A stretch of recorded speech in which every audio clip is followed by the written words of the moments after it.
Hi friends. आर्थिक भूगोल की श्रृंखला को आगे बढ़ाते हुए आज हम आपके सामने एक नया टॉपिक लेके आ चुके हैं, जिसमें हम पढ़ाएंगे आपको संसाधन का अर्थ एवं परिभाषा और संसाधनों से जुड़ी कुछ संकल्पनाएं हैं उसके बारे में देखेंगे।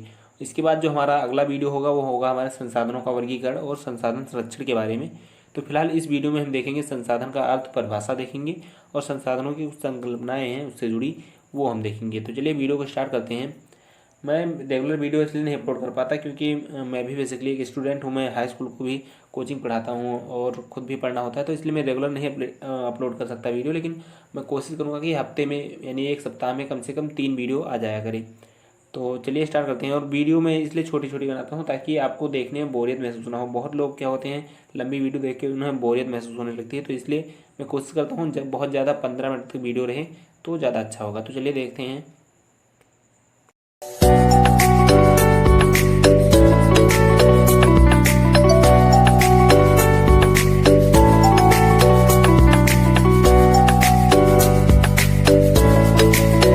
संसाधन, तो देखते हैं संसाधन आखिर होते क्या हैं। तो कोई वस्तु या पदार्थ उसी समय संसाधन माना जाता है जब उसमें मनुष्य की आवश्यकता, पूर्ति, कार्य सिद्धि अथवा लाभ प्रदान करने की क्षमता हो।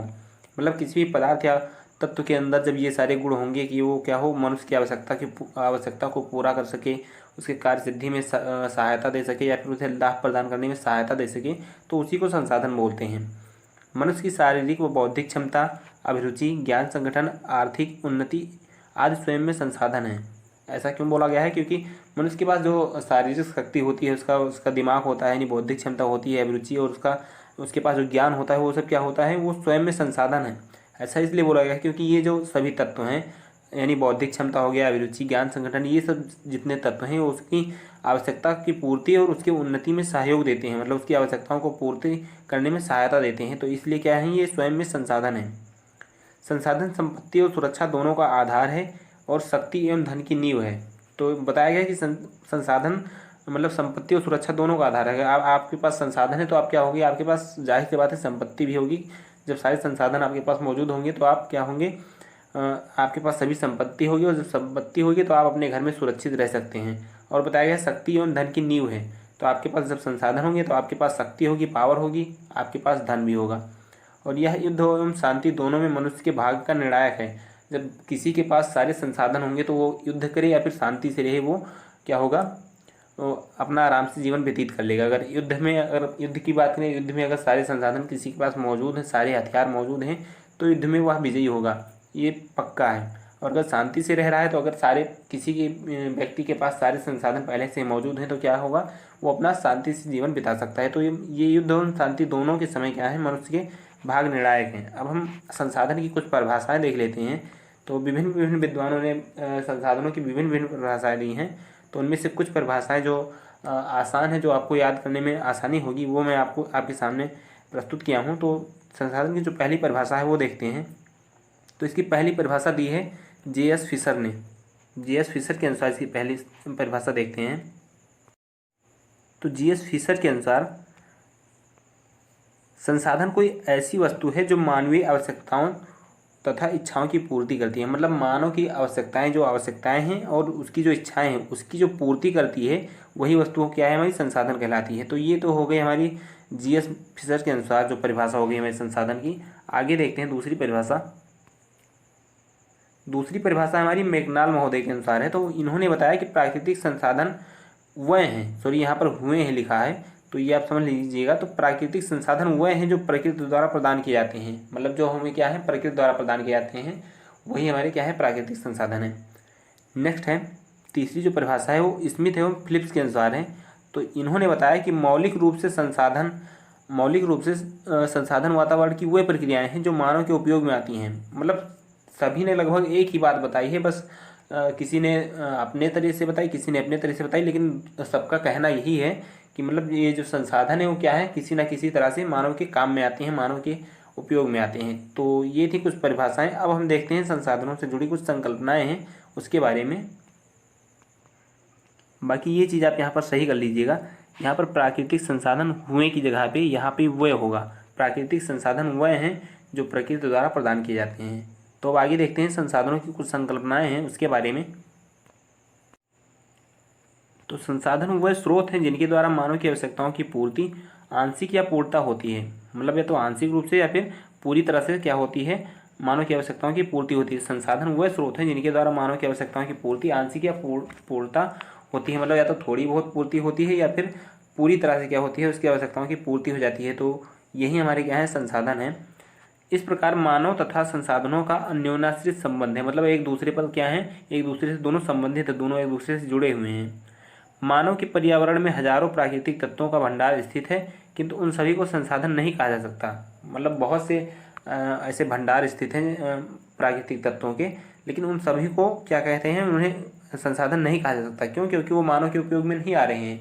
जैसे हम मान लें हमारे हमारे घर में, हमारे घर के नीचे, खेत के नीचे बहुत सारा सोना दबा हुआ है, लेकिन वो सोना किस काम का, जब हमारे किसी काम का आ ही नहीं रहा, हमें पता ही नहीं है कि हाँ हमारे घर के नीचे सोना है, उसका हम कोई यूज ही नहीं कर सकते, तो वो क्या संसाधन माना जाएगा? नहीं माना जाएगा, क्योंकि संसाधन वह हैं जो मानव की आवश्यकताओं की पूर्ति करते हैं। तो इसमें यही बताया गया है। आगे देखते हैं, यह तभी संसाधन पाते हैं, मतलब ये जो तत्व हैं तभी संसाधन माने जाते हैं जब इनका उपयोग मानव द्वारा किया जाता है। मतलब जब इनका उपयोग मानव द्वारा किया जाएगा तभी इनको संसाधन की संज्ञा दी जाएगी। संसाधन भूगोल के विभिन्न पक्षों को ध्यान में रखते हुए विभिन्न विद्वानों ने अपनी कुछ संकल्पनाएं व्यक्त की हैं, जिसका वर्णन जो निम्न प्रकार है। तो आगे देखते हैं इसकी जो संकल्पनाएं हैं कुछ उसके बारे में। तो यहाँ पर हो सकता है आपको कहीं कहीं पर मिस्टेक नज़र आ रही होगी, लेकिन जो इसकी नोट मैंने जो PDF बना के आपको डिस्क्रिप्शन में दे रखी है, वहाँ पर आपको कोई त्रुटि नहीं मिलेगी, क्योंकि बेसिकली ये मैं फ़ोन से स्लाइड तैयार करता हूँ, तो थोड़ा बहुत मिस्टेक हो जाती है इसमें। जैसे यहाँ पर लिखा है, यहाँ पर आप एक लाइन देख पा रहे होंगे, यह तत्व तभी संसाधन पाते हैं, तो यहाँ पर होगा यह तत्व तभी संसाधन बन पाते हैं जब इनका उपयोग मानव द्वारा किया जाता है। तो ऐसे ही कहीं कहीं पर बीच में कोई मिस्टेक होगी तो उसे आप इग्नोर कीजिएगा, मैं आगे से इसे सुधारने की कोशिश करूँगा। फिलहाल आपको जो PDF मैंने दी है नोट डिस्क्रिप्शन में, उसमें आपको ये त्रुटियाँ नहीं मिलेंगी। तो ये सब चीज़ें आप अपने मन से थोड़ा बहुत समझ सकते हैं। तो आगे देखते हैं इसकी कुछ संकल्पनाएँ जो हैं, संकल्पनाओं के बारे में। तो पहली जो संकल्पना है वो है कि संसाधन भौतिक पदार्थ मात्र हैं। मतलब इसमें बताया गया कि संसाधन क्या है, मात्र एक भौतिक पदार्थ है। ये जो पहला कॉन्सेप्ट है इसका, ये बताया गया है। तो इसमें देखते हैं क्या सही है क्या गलत है। तो संसाधनों को भौतिक पदार्थ, भौतिक मतलब होता है जिसे हम छूकर, बाहर से ही छूकर महसूस कर सकें, उसे हम क्या बोलते हैं, भौतिक पदार्थ बोलते हैं। तो संसाधनों को भौतिक पदार्थ या स्पर्श करने वाले योग्य वस्तुओं के रूप में मानने की प्रवृत्ति दोषपूर्ण है। मतलब इसे सिर्फ भौतिक पदार्थ मानना गलत है या सही नहीं है, उचित नहीं है, अनुचित है। इसे सिर्फ भौतिक पदार्थ मानना ये उचित नहीं है, ये प्रवृत्ति क्या है, दोषपूर्ण है। यह तो सत्य है कि कोयला, लोहा, पेट्रोलियम जैसे भौतिक पदार्थ महत्वपूर्ण हैं जिसे हम छूकर महसूस कर सकते हैं, लेकिन इससे भी अधिक जो महत्वपूर्ण हमें संसाधन हैं वो हैं जैसे स्पर्श न किए जाने वाले तत्व हैं, जैसे स्वास्थ्य हो गया, बुद्धिमत्तापूर्ण नीतियाँ हो गई, जिसे मनुष्य के स्वास्थ्य को हम टच नहीं कर सकते, छूकर महसूस नहीं कर सकते। उसमें कितना मतलब बुद्धि है, उसमें कितना बुद्धिमत्तापूर्ण उसकी नीति है, उसको हम टच नहीं कर सकते। लेकिन क्या है, ये कहीं ना कहीं मानव के मतलब मानव के आर्थिक विकास में या कहीं ना कहीं मानव को क्या कर रही है, सहायता प्रदान कर रही है। तो ये सब क्या है, ये सब भी संसाधन है, लेकिन इन्हें हम छूकर स्पर्श नहीं कर सकते, लेकिन है फिर भी संसाधन ही है। तो दूसरा जो हमारा कॉन्सेप्ट है, यानी दूसरी जो हमारी संकल्पना है वो है कि संसाधन पूंजी मात्र है। तो इसमें देखते हैं संसाधन क्या है, दूसरी संकल्पना हमारे यहाँ संसाधन पूंजी मात्र है। तो इसमें देखते हैं संसाधनों को बोला गया कि सिर्फ एक ये पूंजी मात्र है। मतलब क्या है, ये सिर्फ पूंजी है। पूंजी का मतलब आप समझ सकते हैं, पूंजी का मतलब रुपये पैसे से होता है। तो क्या संसाधन मात्र रुपये पैसे हैं? नहीं, ये भी संकल्पना क्या है, गलत है। तो संसाधनों को मात्र पूंजी मानना भी मिथ्या संकल्पना है। मिथ्या मतलब होता है झूठी संकल्पना है। तो इसको क्या होता है, सिर्फ पूंजी मानना भी क्या है, गलत है, ये पूरी तरह से सही नहीं है। हाँ है, कहीं ना कहीं ये हमारी पूंजी यानी आर्थिक अर्थव्यवस्था में क्या है, सहायता प्रदान करते हैं, लेकिन इन्हें सिर्फ पूंजी ही माने तो ये गलत है। जैसे मनुष्य के मस्तिष्क की बात करें, दिमाग की बुद्धि की बात करें, तो उससे वो क्या है, उससे वो पूंजी बना सकता है, लेकिन वो खुद पूंजी नहीं है। तो इसको क्या बोलते हैं, संसाधन मात्र पूंजी है। ये संकल्पना क्या है, ये मिथ्या संकल्पना है, झूठी संकल्पना है। तो संसाधन एक जीवित वातावरण की बात है। जैसे संसाधन क्या है, एक जीवित वातावरण। जीवित वातावरण क्या होता है, हमेशा परिवर्तनशील होता है, हमेशा बदलता रहता है। तो उसी प्रकार संसाधन क्या है, एक जीवित वातावरण की बात है, जो मानव के व्यवहार तथा प्रयत्नों के फलस्वरूप क्या होता है, अनुरूप क्या होता है, परिवर्तनशील होता है। मतलब जैसे जैसे मानव का व्यवहार होता है, उसके प्रयत्न होते हैं, उसकी कोशिशें जो होती हैं, उसके अनुसार क्या होता है, बदलता रहता है। इसके अनुसार जैसे कोई मनुष्य अगर बहुत ज़्यादा मेहनत करेगा तो वो पक्का है कि वो आगे चलकर सक्सेस होगा। और अगर वही शुरू में मेहनत कम करेगा, प्रयत्न कम करेगा, तो क्या होगा, वो सक्सेस नहीं हो पाएगा। तो ये क्या है, मतलब ये बदलता रहता है, परिवर्तनशील है। मतलब अगर कोई मेहनत किया तो वो बड़ा बिजनेसमैन बन सकता है, कोई नहीं मेहनत किया तो हो सकता है मजदूर बन जाए। तो ये सब क्या है, ये मतलब निरंतर परिवर्तनशील हैं। ये क्या है, एक मतलब पूंजी नहीं बोल सकते कि हाँ ये सिर्फ पूंजी है। ये उसके व्यवहार और प्रयत्नों पर निर्भर करता है कि कोई व्यक्ति का व्यवहार कैसा है, किसी व्यक्ति की जो प्रयत्न करने की क्षमता है या फिर उसकी मेहनत करने की क्षमता है वो कैसी है। तो मनुष्य का बुद्धि ही सबसे बड़ा संसाधन है। अगर किसी के पास अच्छी खासी बुद्धि है तो वो क्या होगा, अनपढ़ भी होगा लेकिन वो इतने पैसे अर्न कर सकेगा, यानी इतना कमा सकेगा कि वो अपना जीवन व्यतीत कर सके। तो इसीलिए बोला गया है कि मनुष्य की बुद्धि ही सबसे बड़ा संसाधन है। तो जो तीसरा हमारा पॉइंट है वो देखते हैं, यानी तीसरी हमारी संकल्पना है, संसाधन सुगम रूप से प्राप्त हैं। सुगम मतलब हो गया जो आसानी से मिल जाए। तो इसमें बताया गया संसाधन सुगम रूप से प्राप्त है, मतलब संसाधन बहुत आसानी से मिल जाते हैं। तो क्या सही है? नहीं, बिल्कुल नहीं। मतलब संसाधन है, ऐसी बात नहीं कि हाँ सुगम नहीं है। जैसे हवा हो गया, तो हवा तो आसानी से मिल जाती है सुगमता से। पानी हो गया, तो इस प्रकार ये सब क्या है, सुगम संसाधन है। लेकिन ऐसा नहीं कि हाँ ये सुगम है तो आसानी से ही मिल जाए। जैसे मनुष्य के मस्तिष्क की बात करें तो उसका जो दिमाग होता है वो उसे मिल तो जाता है जन्म के समय ही, लेकिन उसे क्या होता है, विकसित होने में काफ़ी टाइम लग जाता है। तो यही सब प्रक्रियाएं हैं। इसमें क्या होता है, जहाँ संसाधनों की सुगमता, मतलब संसाधन सुगमता से प्राप्त हो जाते हैं, वहाँ इनमें बहुत अधिक बाधाएं भी होती हैं। यही चीज़ में बताया गया है कि संसाधनों की प्राप्ति को बहुत आसान समझना भ्रमपूर्ण है। मतलब बहुत आसानी से मिल जाते हैं ऐसा समझना भ्रमपूर्ण है। जहाँ संसाधन सुलभ हैं वहाँ बाधाएं भी पाई जाती हैं। एग्जाम्पल के तौर पे जैसे मैंने आपको बताया कि मान लो हमें पता चला कि हमारे घर के नीचे बहुत सारा सोना दबा हुआ है या फिर बहुत सारा कोयला दबा हुआ है। तो ये तो हमें पता चल गया कि हाँ संसाधन है हमारे घर के नीचे, लेकिन उसको निकालने में कितनी सारी मेहनत लगेगी ये आपको पता होगा। आप मतलब आप अंदाज़ा लगा सकते हैं कि कितनी बाधाएं होंगी उसे। मतलब घर के नीचे दबा है तो पहले घर को हटाना होगा, उसके बाद उसकी खुदाई करनी होगी, उसे निकालना होगा, उसे प्योरीफाई करना होगा। तो इसमें मतलब संसाधन मिल तो जाते हैं सुगमता से, लेकिन उसमें क्या होती है, उसमें भी बहुत अधिक बाधाएं होती हैं। तो यही चीज़ में बताया गया है कि संसाधन सुगम रूप से प्राप्त हैं, और उसके बारे में जो बताया गया है कि हाँ सुगम रूप से प्राप्त तो हैं, ये आसानी से मिल तो जाते हैं, लेकिन इनमें बाधाएं भी बहुत हैं। तो आगे देखते हैं। तो अगली हमारी जो संकल्पना है वो ये है कि संसाधन होते नहीं बनाए जाते हैं। मतलब क्या है, संसाधन होते नहीं है, संसाधनों का निर्माण क्या आता है, मनुष्य के द्वारा संसाधन क्या है बनाए जाते हैं। तो इसको देखते हैं, इसमें क्या है, क्या बताया गया है। इस संकल्पना को मानने वाले भूगोलविद का कथन है कि संसाधन मूलतः होते नहीं हैं, उन्हें मानव अपनी आवश्यकता एवं इच्छा के अनुसार निर्मित करता है। मतलब इसमें बताया गया है कि संसाधन मूलतः होते नहीं हैं, उन्हें मानव क्या है अपनी आवश्यकता और इच्छा के अनुसार निर्मित करता है। जैसे मान लें कि हमारे घर में क्या है, कहीं पर एक लकड़ी का बोटा या कुछ भी कह सकते हैं, लकड़ी की कोई वस्तु मान लो पड़ी हुई है।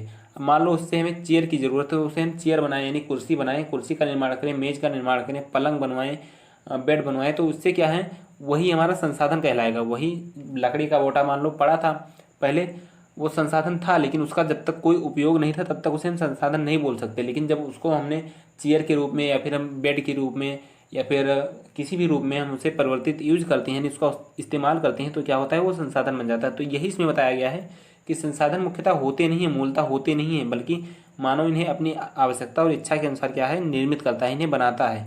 यूँ तो प्रकृति का कोई भी तत्व अपने मूल रूप में संसाधन नहीं होता। मतलब प्रकृति में कोई भी तत्व वो अपने मूल रूप में क्या है, वो संसाधन नहीं माना जा सकता जब तक क्या करे, वो मानव की आवश्यकताओं की पूर्ति ना करे। तो यही बताया गया है इसमें कि मतलब कोई भी जो संसाधन है वो मूल रूप में अपना संसाधन नहीं माना जा सकता, लेकिन मानवीय कौशल और कार्यकुशलता ही उसे संसाधन बनाती है। जिससे भूगर्भ से जो निकाला गया लोहा अयस्क होता है, जो कच्चा लोहा होता है, उससे हम किसी मशीन का निर्माण नहीं कर सकते। लेकिन अगर उसी कच्चे लोहे को अगर हम उसको प्योरीफाई करके उसे पक्के लोहे में बनाकर उससे मशीन का निर्माण करें, तो ये क्या है, ये हमारा संसाधन माना जाएगा। क्यों? क्योंकि मानव ने अपना दिमाग लगाया, उसे प्योरीफाई किया, उसे पिघलाकर उसका क्या हुआ, उससे मशीन का निर्माण किया, तो ये हमारा क्या है, संसाधन माना जाएगा। इसी प्रकार नदियों से बहता हुआ जल विद्युत नहीं बना सकता, लेकिन मानव क्या है, उसे अपनी सूझबूझ से क्या करता है, उससे बिजली बना लेता है। उसमें टरबाइन लगाकर क्या करता है, उससे टरबाइन घुमाता है, जिससे बिजली का निर्माण होता है। तो ये सब क्या है, हमारे संसाधन हैं। जैसे जल पहले बह रहा था तो उसको संसाधन तो था, लेकिन जब तक मानव उसका इस्तेमाल नहीं कर रहा था तब तक उसको संसाधन नहीं मान सकते। जब मानव ने उससे बिजली बनाना प्रारंभ कर दिया तो क्या हो गया, वो संसाधन हो गया। तो इसमें फिलहाल यही बताया गया है कि संसाधन होते नहीं हैं, जबकि मानव की आवश्यकता और इच्छा के अनुसार संसाधन बनाए जाते हैं। अतः स्पष्ट है कि संसाधन होते नहीं, बनाए जाते हैं। तो ये चीज़ आशा करता हूँ आपको अच्छे समझ में आ गई होगी। अब आखिरी हमारा जो लास्ट हमारा जो संकल्पना है वो है संसाधन गतिक होते हैं। मतलब संसाधन क्या है, स्थिर नहीं होते, ये हमेशा बदलते रहते हैं, हमेशा ये परिवर्तित हुआ करते हैं। तो इसको देखते हैं क्या है, संसाधन गतिक होते हैं। पृथ्वी का संपूर्ण पदार्थ, इसमें बताया गया संसाधन गतिक होते हैं कि पृथ्वी का क्या है, संपूर्ण पदार्थ जो है वो क्या है, स्थिर और नियत है। किंतु इस संपूर्ण का कुछ भाग जो मानवीय संसाधन से संबंधित है वो सदैव क्या है, परिवर्तनशील रहता है, वो हमेशा बदलता रहता है। जैसे एग्जाम्पल लें कि वनों की अंधाधुंध कटाई से क्या होता है, संसार के बहुत से भागों में क्या होता है, किसी योग भूमि में कमी हो रही है। जहाँ पहले कहीं कभी लहलहाते खेत थे, वहाँ पर क्या हो रहा है, आज काट कर फैक्ट्रियाँ लगाई जा रही हैं, वहाँ पर क्या होता है, उद्योग धंधे स्थापित किए जा रहे हैं। तो इससे क्या होता है, एक परिवर्तन देखने को मिलता है कि जहाँ पर कभी फसलें देखने को मिलती थी, वहाँ पर क्या होता है, आज फैक्ट्री, विभिन्न प्रकार के उद्योग देखने को मिलते हैं। तो ये इस प्रकार हम कह सकते हैं क्या है, संसाधन गतिक होते हैं, मतलब हमेशा ये परिवर्तनशील होते हैं, बदलते रहते हैं। इसी प्रकार संसाधनों के संकुचन से अनेक बाधाएं, मतलब जैसे जैसे हम संसाधनों का उपयोग करते जा रहे हैं, अंधाधुंध उसका उपयोग करते जा रहे हैं, वैसे वैसे अनेक बाधाएं जन्म ले रही हैं। जैसे भूमि का बंजर होना, विनाशकारी बाढ़ का आना, भूकंप, बीमारियां आदि उत्पन्न होना। तो ये सब क्या है, निरंतर परिवर्तन होते रहते हैं। कहीं पर भूमि बंजर हो रही है, कहीं पर बाढ़ आ रही है, कहीं पर भूस्खलन हो रहा है, कहीं पर भूकंप आ रहे हैं। तो ये सब क्या होता है, संसाधनों के मतलब उपयोग से होते हैं। संसाधनों का अंधाधुंध उपयोग करने से ही ये सब सारी समस्याएं उत्पन्न हो जाती हैं। तो यही इसमें बताया गया है कि संसाधन क्या होते हैं, गतिक होते हैं, मतलब इसमें हमेशा कुछ ना कुछ परिवर्तन होता रहता है। तो इसलिए हम कह सकते हैं कि संसाधनों में क्या है, सॉरी यहाँ पर भौतिकता लिखा है लास्ट में, तो यहाँ पर आप इसे याद रखिएगा कि यहाँ पर भौतिकता नहीं गतिकता होनी चाहिए। तो इसलिए हम कह सकते हैं कि संसाधनों में गतिकता पाई जाती है, मतलब संसाधन क्या होते हैं, गतिक होते हैं, ये स्थिर नहीं होते हैं। जैसे मान लो कहीं पर पहले बहुत सारे वन लगे थे, यानी वृक्ष लगे थे, बहुत सारे पेड़ लगे थे, तो देखने में उसका कुछ व्यू ही कुछ दूसरा था, कुछ नज़ारा ही वो देखने में कुछ अलग था। लेकिन वहाँ पर क्या हुआ, काट कर फैक्ट्री लगा दी गई कोई, तो इससे क्या हुआ, वो देखने में उसका थोड़ा उसमें परिवर्तन हो गया, मतलब उसके व्यू में थोड़ा परिवर्तन आया। तो यही चीज़ इसमें बताई गई है कि संसाधन जो होते हैं वो गतिक होते हैं, मतलब ये परिवर्तनशील होते हैं, हमेशा बदलते रहते हैं। तो आशा करता हूँ आपको सब कुछ अच्छे समझ में आ गया होगा इसमें। फिर भी अगर आपको कोई चीज़ समझने में दिक्कत हो रही है या कुछ आपको समझने में प्रॉब्लम है तो आप वो कमेंट के जरिए हमसे पूछ सकते हैं। तो जैसा कि मैंने आपको पहले ही बता दिया है कि मैं एक प्रोफेशनल टीचर नहीं हूँ, मैं खुद एक स्टूडेंट हूँ। तो इसलिए हो सकता है बताने में, मेरे समझाने में कुछ प्रॉब्लम हो रही हो, या फिर हो सकता है मैं आपको कुछ गलत बता दिया करता हूँ। तो आप इग्नोर कीजिएगा, या फिर आप कमेंट के जरिए मुझसे आप बताइएगा कि हाँ आपने ये चीज़ बताई, ये चीज़ ऐसा नहीं, ऐसा होना चाहिए। तो आशा करता हूँ आपको वीडियो अच्छी लगी होगी, आपको सारा कुछ अच्छे से समझ में आ गया होगा। तो इसका जो फिलहाल नेक्स्ट पार्ट है वो हम कोशिश करेंगे कल ही इसका नेक्स्ट पार्ट अपलोड कर सकें, जिसमें हम पढ़ेंगे संसाधनों का वर्गीकरण और संसाधन संरक्षण के बारे में। तो आप इस वीडियो को देखिए, अच्छे से समझने की कोशिश कीजिए। नोट मैंने डिस्क्रिप्शन में दे दी है, आप वहाँ से इसे पढ़ सकते हैं। तो आशा करता हूँ आपको वीडियो पसंद आई होगी। तो देखिए, आप कुछ अच्छे से समझिए और समझने का प्रयास कीजिए। जो कुछ समझ में नहीं आता वो कमेंट के जरिए हमसे पूछिए, आपको उसका जवाब देने की कोशिश करेंगे। तो मिलते हैं आपसे किसी नेक्स्ट वीडियो में, तब तक के लिए जय हिंद, जय भारत।